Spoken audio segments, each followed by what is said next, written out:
जय Shri Krishna friends, welcome to Anurag astrology. Friends, आज हम एस्ट्रोलॉजी का बहुत बहुत इंपॉर्टेंट पार्ट देखने जा रहे हैं, जिसे कहते हैं हम षडबल। हमारे होरोस्कोप में कौन सा प्लैनेट कितना पावरफुल है, उसको कितनी स्ट्रेंथ मिली है, ये हम षडबल के थ्रू जज कर सकते हैं। और षडबल होते हैं 6 टाइप्स के, इसीलिए हम इसको कहते हैं 6 fold strength of any planet. कोई भी प्लैनेट कितना पावरफुल है, ये हम 6 प्रकार से उसको पहले हमको जज करना पड़ता है, और ये 6 प्रकार से हम जब उसको जज करते हैं, फिर उसका ओवरऑल हमको षडबल निकालना पड़ता है। फिर हम जज कर सकते हैं कि हमारे होरोस्कोप में प्लैनेट कितना पावरफुल है। मैं बहुत से कंसल्टेशन करता हूँ, तो बहुत बार मैं बोलता हूँ कि एक्सॉल्टेड प्लैनेट है आपका, लेकिन ये वीक है, और कोई डेबिलेटेड है तो मैं कहता हूँ ये आपका बहुत स्ट्रांग है, ये आपको बहुत अच्छा रिजल्ट देगा। तो क्वेश्चन अराइज होता है, बहुत से लोग क्वेश्चन अराइज करते हैं कि ये तो हमारा एक्सॉल्टेड है, वीक कैसे हुआ, ये तो हमारा डेबिलेटेड है, स्ट्रांग कैसे हुआ। मैं कहता हूँ आपके अंतरदशा, महादशा, प्रत्यंतर दशा में देखना, आपको ये प्लेनेट जो डेबिलेटेड है बहुत अच्छा रिजल्ट देगा, और जो एक्सॉल्टेड है वो आपको रिजल्ट नहीं देने वाला है। तो उनको डाउट हो जाता है, क्यों ऐसा, क्यों कि हमारा एक्सॉल्टेड प्लेनेट क्यों बुरा रिजल्ट देगा, डेबिलेटेड क्यों अच्छा देगा। क्योंकि दोस्तों बहुत से फैक्टर्स होते हैं जहां से हमको देखना पड़ता है प्लेनेट को स्ट्रेंथ मिली है या नहीं। सिर्फ एक्सॉल्शन डेबिलेशन ये बहुत बहुत बेसिक लेवल का कंसेप्ट है। एक्सॉल्शन और डेबिलेशन के थ्रू हम होरोस्कोप में कोई भी प्लैनेट को जज नहीं कर सकते। हमको देखना पड़ता है उसके राशि में कितना स्ट्रेंथ है, वो फ्रेंड्स के राशि में है कि एनिमी के राशि में है, उस पे एस्पेक्ट कौन सा है, कॉन्जुगेशन कौन सा है, उसको बल मिल रहा है क्या। ये सब कुछ चीजें 6 स्ट्रेंथ देखने के बाद हमें पता चलता है कि प्लैनेट पावरफुल है या नहीं, उसमें डायरेक्शन में स्ट्रेंथ है क्या। तो दोस्तों ये सब के बाद हमें जज करना पड़ता है उसका षडबल कितना है, फिर एवरेज निकाल के पता चलता है कि प्लैनेट वीक है कि स्ट्रांग है। सिर्फ एक्सॉल्शन में और डेबिलेशन में नहीं पता चलता। तो दोस्तों आज हम वही देखेंगे कि कोई भी प्लैनेट का षडबल 6 प्रकार से किस तरीके से निकाला जाता है, इसीलिए हम इसको कहते हैं 6 fold strength of any planet. दोस्तों सबसे पहले ये जो षडबल हम देखेंगे, इसमें हम सबसे पहले देखेंगे कि उसके राशि की स्ट्रेंथ कितनी है, उसके राशि में बल कितना है। इसको हम विम्शोक का बल भी बोलते हैं। दोस्तों विम्शोक का बल देखने के लिए, राशि की स्ट्रेंथ देखने के लिए हमें सबसे पहले फोकस करना पड़ेगा कोई भी प्लैनेट के डिग्री के ऊपर, चाहे सन हो, मून हो, जुपिटर हो, वीनस हो, कोई भी हो। हम एग्जांपल ले लेते हैं सन का। अब जैसे कि हम देखेंगे सन को एक्सॉल्शन कहाँ मिलता है, सन उच्च राशि कौन सी है सन की उच्च राशि जो है वो मेष राशि है, सन की उच्च राशि जो है वो एरीज है। तो दोस्तों एरीज क्या 0 डिग्री से 30 डिग्री तक सन एक्सॉल्शन में रहेगा? नहीं, ऐसा नहीं है। लिब्रा तुला में क्या 0 से 30 तक वो पूरा डेबिलेटेड रहेगा? ऐसा भी नहीं है। तो सन सबसे पावरफुल कहाँ होता है, सन सबसे पावरफुल होता है एक्सॉल्शन साइन में, एरीज में। 60 डिग्री से 10 डिग्री के बीच, 7 डिग्री टू 10 डिग्री एरीज में वो एक्सॉल्टेड हो जाएगा, तो यहाँ वो सबसे पावरफुल होगा।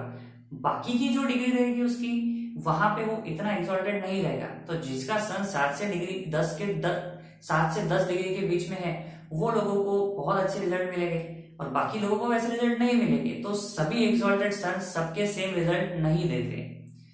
और वही अगर किसी का सन नीच है, लिब्रा में, तुला राशि में नीच हो गया, 7 से 10 डिग्री के बीच नीच हो गया, उसको वर्स्ट रिजल्ट मिलेंगे, और बाकी के डिग्रीज में उसको इतने वर्स्ट रिजल्ट नहीं मिलेंगे। लेकिन ये सिर्फ आप डिग्री के भरोसे इसको बेस जज मत करो। 6 टाइप्स की हमें उसकी स्ट्रेंथ देखनी है, तो ओवरऑल जब हम देखेंगे तब हमको इसका रिजल्ट निकालना है। लेकिन फिलहाल के लिए, फर्स्ट पार्ट के लिए, आपके राशि में तो बल कम हो गया, डिग्री वाइज तो आपका बल कम हो चुका है, क्योंकि आपका अगर डेबिलेटेड है तो 7 से 10 डिग्री के बीच में आपका बल कम हो गया, आपके पॉइंट्स कम हो गए ओवरऑल पॉइंट्स में से, और 7 से 10 डिग्री के बीच आपका उच्च का है तो आपके पॉइंट्स बढ़ गए। दोस्तों वैसे ही सन का अगर देखेंगे हम, लियो राशि में, मूल त्रिकोण साइन में होता है उसके 0 से 20 डिग्री में, तो सेकंड नंबर पे पावरफुल सन हो जाएगा उसके मूल त्रिकोण राशि में, 0 से 20 डिग्री में, लियो में, सिंह राशि में। और फिर 20.1 डिग्री से 20.1 डिग्री से तो 30 डिग्री तक वो हो जाएगा उसके ओन साइन में। फिर थर्ड नंबर पे पावरफुल वहां पे वो हो गया। अब ये 3 पावर्स हो गए, उसके फोर्थ नंबर पे पावरफुल हो जाएगा उसके फ्रेंड्स के साइन में, चंद्र, मंगल, गुरु, उसके फ्रेंड्स के साइन में सन रहेगा, वो फोर्थ नंबर पे पावरफुल होगा। और फिर वो उसके न्यूट्रल जो साइंस रहते हैं, सन के जितने भी न्यूट्रल साइंस है, वहां पे वो फिर 5th नंबर पे पावरफुल होगा। और लास्ट में हो जाएगा वो डेबिलेशन। जहां पे वो डिप्लीटेड रहेगा वहां पे वो लीस्ट पावरफुल हो जाएगा। तो दोस्तों सन की पावर्स अगर हमें ऐसे देखनी है तो एग्जॉल्शन से लेके डेविलेशन तक यहाँ ऐसा देखना पड़ता है हमें। तो ये तो हो गया सन की डिग्री वाइज हमने स्ट्रेंथ देखी है। सिर्फ ये सन के बारे में अप्लाई नहीं हुआ, ये तो फर्स्ट प्लैनेट है इसलिए मैं बता रहा हूँ। ये सिर्फ मून के लिए भी रहेगा, ये जुपिटर के लिए भी रहेगा, ये शनि के लिए भी रहेगा, ये मंगल के लिए भी रहेगा, ये सभी के लिए सेम रहने वाला है। तो दोस्तों इसमें ऐसा होता है कि हमें ये सिर्फ लग्न चार्ट से देखना पड़ता है, लग्न से भी देखना पड़ता है, नवमांश से भी देखना पड़ता है, D10 से भी देखना पड़ता है, D7 से भी देखना पड़ता है। लेकिन अब ये एस्ट्रोलॉजर टू एस्ट्रोलॉजर डिपेंड करता है कि वो कैसा देखता है। जैसे कि मैं D1 देखता हूँ, D10 देखता हूँ, D9 देखता हूँ, मैं बाकी चार्ट्स नहीं देखता। तो ये 3 चार्ट से मैं देखूंगा तो हर चार्ट में इसको 20 पॉइंट मिलेंगे, 60 पॉइंट्स मिलेंगे। तीनों चार्ट से अगर मैं देख रहा हूँ, तीनों चार्ट्स में उसकी प्लेसमेंट देख रहा हूँ मैं, अब तीनों चार्ट्स में उसकी डिग्री तो देखूंगा नहीं मैं। हाँ, नवमांश में भी प्लैनेट्स नक्षत्र में अलग होते हैं, वो अलग कंसेप्ट है, लेकिन डिग्री तो देखूंगा नहीं, बस उसकी प्लेसमेंट देखूंगा तीनों चार्ट्स में 20 20 20 और फिर उसको डिवाइडेड बाय 3 करना। अगर आप 4 चार्ट्स में देख रहे हो 20 20 20 20 डिवाइडेड बाय 4 कर देना और फिर उसके पॉइंट्स निकलेंगे कि आपको इसमें कितने पॉइंट मिले हैं। वैसे आपको 6 टाइप के निकालने हैं, वो तो आगे के चैप्टर में अपन डिस्कस करेंगे। दोस्तों कुछ इस प्रकार होता है कि कौन से प्लेनेट का राशि बल कितना है, फिर उस टाइप से वो उसके महादशा में, अंतरदशा में, प्रत्यंतर दशा में वो प्लेनेट रिजल्ट देगा। इस प्रकार से हमने जज किया कोई भी प्लेनेट को विमशोक का बल कितना मिला है, कोई भी प्लेनेट को राशि में कितना बल मिला है। दोस्तों अब इसमें हम सेकंड स्ट्रेंथ की तरफ जाते हैं, 6 फोल्ड में से सेकंड स्ट्रेंथ की तरफ जाते हैं। वो होता है फ्रेंडशिप अमॉन्ग प्लैनेट्स। किसी भी प्लैनेट की फ्रेंडशिप कैसी है, इसके लिए आपको क्या करना पड़ेगा, या तो गूगल के थ्रू या किसी के यूट्यूब के चैनल के थ्रू या बुक्स क्लासिक्स में, कोई एस्ट्रोलॉजिकल बुक्स में आपको देखना पड़ेगा कि प्लैनेट्स की फ्रेंडशिप किसके साथ है, बेस्ट फ्रेंड्स कौन है, एनिमीज कौन है और कौन किससे न्यूट्रल है। ये सब चीजें आपको पहले तो चार्ट आपको ड्रॉ कर लेना है कहीं से और लर्न करना है कि कौन सा प्लैनेट किसका बेस्ट फ्रेंड है, कौन सा किसका एनिमी है, कौन सा किसका न्यूट्रल है, क्योंकि यहाँ पे आपको बहुत काम आने वाला है। और यहाँ पे मैं आपको ये एपिसोड में इतना शॉर्ट में वो समझा भी नहीं सकता, तो आपको तो लर्न ही करना पड़ेगा। दोस्तों हम जब फ्रेंडशिप के थ्रू किसी प्लैनेट की स्ट्रेंथ देखते हैं तो सबसे पहले हमको ये देखना है कि कोई मान लो कोई प्लैनेट है, बेस्ट फ्रेंड्स कौन है, सन मून जुपिटर, ये तो सब मंगल, ये सब बेस्ट फ्रेंड्स है। और दूसरे सेक्शन में अगर हम देखेंगे तो शनि शुक्र ये बेस्ट फ्रेंड है, शनि शुक्र बुध ये सब बेस्ट फ्रेंड्स है। और ओवरऑल अगर हम देखेंगे कि मून नॉर्मली किसी को अपना एनिमी नहीं मानता। और दूसरे नंबर पे जो रहता है मर्क्यूरी भी मून को अगर छोड़ दिया जाए तो किसी को अपना एनिमी नहीं मानता, क्योंकि ये प्लैनेट्स को हमेशा सीखना होता है, ये प्लैनेट्स को हमेशा लर्न करना होता है, तो किसी को एनिमी नहीं मानते। और हर प्लैनेट के न्यूट्रल है, हर प्लैनेट के एनिमी है। जैसा कि ये बेस्ट फ्रेंड्स हो गए, कौन, सन मून जुपिटर मार्स, तो फिर इनके एनिमी कौन हो गए, वो सेकेंड ग्रुप वाले सैटर्न मर्क्यूरी, ये इनके वीनस, फिर ये इनके एनिमी टाइप में हो जाएंगे। हाँ अब उसमें न्यूट्रल वगैरह वो चीज कुछ अलग है, लेकिन इन शॉर्ट में बोलूंगा तो इनके एनिमी हो जाएंगे। तो दोस्तों आपको फ्रेंडशिप वाइज अगर कोई प्लैनेट की अगर आपको स्ट्रेंथ है, कुछ जज करना है, तो आपको ऐसा देखना पड़ेगा कि कौन सा प्लैनेट उसके एनिमी के राशि में बैठा है, कौन सा प्लैनेट उसके बेस्ट फ्रेंड के राशि में बैठा है। तो उस प्रकार से आपको कोई भी प्लैनेट की स्ट्रेंथ देखने मिलेगी। लेकिन इसके भी ऊपर होता है टेम्पररी फ्रेंडशिप, टेम्पररी एनमिटी।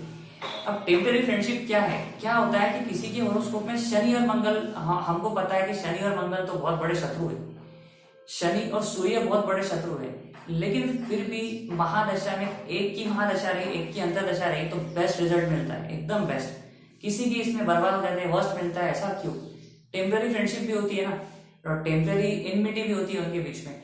तो टेम्पररी फ्रेंडशिप और टेम्पररी एनमिटी कंसेप्ट बहुत ज्यादा इंपॉर्टेंट है, क्योंकि ऐसे हमें उसकी फ्रेंडशिप और एनमिटी के थ्रू पावर जज करनी है। क्योंकि हर प्लैनेट में सभी के लिए शनि मंगल खराब नहीं होते, किसी के लिए राजयोग देते हैं तो किसी को बर्बाद करते हैं, तो वो कैसा देखना है। अब मैं आपको एग्जांपल बताता हूँ। मान लो यहाँ पे कोई भी हम एक प्लैनेट ले लेते हैं, मान लो हमने यहाँ पे ले लिया सैटर्न। अब सैटर्न का एनिमी कौन होता है, सैटर्न का एनिमी होता है मार्स। तो यहाँ पे हमने ले लिया मार्स। अब क्या होगा, अगर मान लो सैटर्न की महादशा चालू है, मार्स की अंतरदशा चालू है, तो आपको लगेगा कि ये दोनों तो बहुत बड़े एनिमी है, तो इन्होंने बुरा रिजल्ट देना चाहिए। लेकिन हमको बस इतना नहीं देखना है, हमें ये भी देखना है क्या ये टेम्पररी फ्रेंडशिप में आए हैं, क्या ये टेम्पररी एनिमिटी में आए हैं। तो दोनों देखना है, फिर उसके रिजल्ट जज करने हैं। अब टेम्पररी फ्रेंडशिप किसे कहते हैं? अब मान लो यहाँ पे सैटर्न है, यहाँ पे सैटर्न है। अब सैटर्न का एनिमी तो मार्स हो गया, लेकिन यहां से हमें लेफ्ट साइड के 3 हाउसेस, राइट साइड के 3 हाउसेस देखना है। यहां पे कोई भी प्लैनेट हो, एक्स वाई जेड, यहां पे एक्स वाई जेड, सैटर्न से 3 हाउसेस लेफ्ट, ये पकड़ना नहीं है, फर्स्ट हाउस पकड़ना नहीं है। फर्स्ट हाउस छोड़ के लेफ्ट साइड के जो 3 हाउसेस रहते हैं, कोई भी प्लैनेट से, सैटर्न से नहीं, सन मून कोई भी रहो, कोई भी प्लैनेट से 3 हाउसेस लेफ्ट में और 3 हाउसेस राइट में जो भी प्लैनेट्स रहेंगे उसके टेम्पररी फ्रेंड्स बन जाएंगे। कोई भी सैटर्न का अगर यहाँ पे मार्स भी रहता है तो इसका टेम्पररी फ्रेंड बन गया। अगर सैटर्न का यहाँ पे सन एनिमी भी रहता है, यहाँ पे यहाँ पे यहाँ पे या यहाँ पे यहाँ पे यहाँ पे, तो टेम्पररी फ्रेंड बन जाएगा। कोई भी प्लैनेट से 3 हाउसेस लेफ्ट और 3 हाउसेस राइट, चाहे वो प्लैनेट यहाँ क्यों ना हो, अगर कोई प्लैनेट यहाँ पे है तो उसके 3 हाउसेस लेफ्ट और 3 हाउसेस राइट, यहां से 3 हाउसेस लेफ्ट, यहां से 3 हाउसेस राइट, ये उसके बन गए टेम्पररी फ्रेंड्स। और ये 3 हाउसेस लेफ्ट और 3 हाउसेस राइट छोड़ के बाकी जो भी हाउसेस रहेंगे, मान लो अब सैटर्न का फ्रेंड कौन है? सैटर्न का फ्रेंड मर्क्यूरी है, वीनस है। मान लो यहाँ पे मर्क्यूरी आता है, वीनस आता है आपके होरोस्कोप में, तो ये तो सैटर्न से 7th हो गया ना। हाँ, ये बेस्ट फ्रेंड्स है, लेकिन अब क्या हो गया, वो टेम्पररी एनिमी बन गए, क्योंकि वो सैटर्न से 7th है। सैटर्न से वो कोई भी प्लैनेट से 2nd, 3rd, 4th नहीं है, 10th, 11th, 12th भी नहीं है, 7th आ गया, टेम्पररी इनकी एनिमिटी हो गई। अब बेस्ट फ्रेंड्स और एनिमी, तो ये रिजल्ट न्यूट्रल दे देंगे। बेस्ट फ्रेंड्स होने के बाद भी इनका रिजल्ट न्यूट्रल हो जाएगा, क्योंकि तात्कालिक शत्रुता में आ गए वो। आपने सुना होगा, क्लासिक्स में लिखा रहता है तात्कालिक मैत्री, तात्कालिक शत्रुता। यहाँ पे वो तात्कालिक शत्रुता में आ गए, तो उसके महादशा में उसकी जब अंतरदशा चलेगी तो रिजल्ट अच्छा नहीं मिलेगा। लेकिन फिर से मैं कह रहा हूँ, आपने पूरा षटबल नहीं देखा, आपने अभी फिलहाल के फेज के लिए सिर्फ 2nd चैप्टर देखा है। 2nd चैप्टर में वीक हुआ है, हो सकता है 1st चैप्टर में वो स्ट्रांग हो सकता है 3rd पार्ट में, 4th पार्ट में, 5th पार्ट में, 6th पार्ट में वो स्ट्रांग हो, तो फिलहाल के लिए तो वो वीक ही हो गया। तो सैटर्न की महादशा चलेगी और मर्क्यूरी की अंतरदशा चलेगी, फिर मर्क्यूरी यहाँ चाहे कितना स्ट्रांग क्यों ना हो, उसको तो पॉइंट सब कम मिल गए, क्योंकि वो तात्कालिक शत्रुता में आ गया है।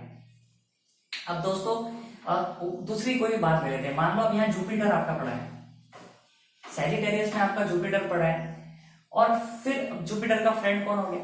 जुपिटर का जो भी जुपिटर का फ्रेंड हम मान लेते हैं कि मार्स हो गया, मून हो गया, सन हो गया।